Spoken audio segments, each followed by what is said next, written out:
নবাব ফয়জুন্নেছা জমিদার বাড়ি বাংলাদেশের কুমিল্লা জেলার লাকসাম উপজেলার পশ্চিমগাঁও এলাকায় অবস্থিত। আপনারা দেখছেন আমাদের রেকর্ডিং করতে কত কষ্ট, ভয়েস ওভার দিতে, একটা ভিডিও বানাতে যে কত কষ্ট সেটা এই ভিডিও দেখলে বুঝতে পারবেন। আপনারা নিজের মনে করে আপনারা ভিডিওটা ডাউনলোড করে আপনাদের ফেসবুক পেজে, প্রোফাইলে, ইউটিউবে ছেড়ে দেন অনুমতি ছাড়া, সেটা তো হয় না।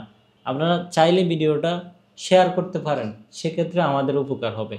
ভিডিওটা কত কষ্ট করে বানাতে হয়, এডিট করতে হয়, ভয়েস ওভার দিতে হয়, তারপরে আবার সেটাকে স্কিপ অনুযায়ী টাইমলাইন মিলাতে হয়, কত কষ্ট। আসেন দেখায়, আমি একটা ভিডিওর এখন ভয়েস দিব। সেটা হলো নবাব ফয়জুন্নেছা বাড়িতে আমি একটা শ্যুট করছি, ডকুমেন্টারি ভিডিও। এই ভিডিওটা এখন শ্যুট করবো। আপনারা দেখতে পাচ্ছেন এখানে আমি নবাব ফয়জুন্নেছা জমিদার বাড়ির কিছু স্কিপ এখানে লিখলাম, বা জমিদার বাড়িতে কি কি আছে, উনি কত সালে জন্মগ্রহণ করছেন, বা এই বিষয় নিয়ে একটা স্কিপ লিখছি। আপনারা দেখতে পাচ্ছেন এখানে। আমি এখন এটা ভয়েস ওভার দেব, আপনারা দেখেন, আমার সাথে থাকেন। আপনারা দেখতে পাচ্ছেন আমি এখানে অ্যাডোবি এডিশন দিয়ে আমি ভয়েস ওভার করব, ভয়েস দিব, স্ক্রিপ্টটাকে আমি সুন্দরভাবে গুছিয়ে বলার চেষ্টা করব। বাকিটা আপনার ভিডিওতে দেখতে পারবেন যে কতটা কষ্ট হয়। আপনারা দেখতে পাচ্ছেন আমি অ্যাডোবি এডিশন দিয়ে আমি ভয়েস রেকর্ড করব। এখন আমার ভয়েসটা রেকর্ড হচ্ছে, আপনারা দেখতে পাচ্ছেন। তো আমি এখন স্ক্রিপ্টটাকে সামনে নিয়ে আসবো। স্ক্রিপ্টটাকে সামনে নিয়ে আসছি। নবাব ফয়জুন্নেছা জমিদার বাড়ি বাংলাদেশের কুমিল্লা জেলার লাকসাম উপজেলার পশ্চিমগাঁও এলাকায় অবস্থিত। এই জমিদার বাড়িটি ডাকাতিয়া নদীর তীরে অবস্থিত। জমিদার বাড়িটি ডাকাতিয়া নদীর তীরে অবস্থিত। বাড়িটিতে একটি প্রবেশদ্বার, বসবাসের জন্য 2 তলা বিশিষ্ট ভবন, একটি কাছারি ঘর।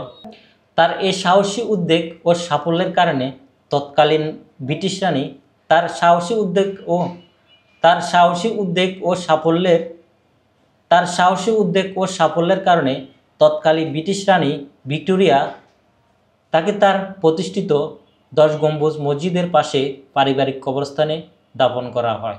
আপনারা দেখছেন আমাদের রেকর্ডিং করতে কত কষ্ট, ভয়েস ওভার দিতে। এত কষ্ট করে যদি আপনাদের ভালোবাসা না পাই তা তো হয় না। এখন রেকর্ডিং চলতেছে, আমরা রেকর্ডিংটা অফ দিয়ে একটু সেভ করে নিই। আগে সেভ দিয়ে নিয়ে আগে একটু শুনে নিই রেকর্ডিং হয়েছে কিনা। তলা বিশিষ্ট ভবন, একটি কাছারি ঘর। আমাদের রেকর্ডিংটা হয়েছে। আমরা পরে অ্যাডোবি প্রিমিয়ার পরেতে গিয়ে কাটছাট করবো একটু পরে। আগে আমরা এটাকে সেভ করে নিই। সেভ আমাদের নির্ধারিত ফাইলে আমরা সেভ করতেছি। নবাব ফয়জুন্নেছা বাড়ি সেভ সেভ আমরা অডিওটা সেভ দিয়ে নিচ্ছি। তো ঠিক আছে, আপনাদেরকে ভিডিওটা দেখার আমন্ত্রণ রইল। খুব শীঘ্রই লাকসাম নবাব ফয়জুন্নেছা বাড়ির ব্লগ আসছে, এমনকি প্রথমে আমরা ডকুমেন্টারি হিসেবে ভিডিওটা উপস্থাপন করব, তারপরে পুরো ব্লগটা দেখাবো। নবাব ফয়জুন্নেছা বাড়ি, মসজিদ, নবাব ফয়জুন্নেছা কলেজ সব মিলিয়ে আমরা একটা ভিডিও তৈরি করব। ভিডিওটা আপনাদেরকে দেখার আমন্ত্রণ রইল। সবাই ভালো থাকবেন। আল্লাহ হাফেজ।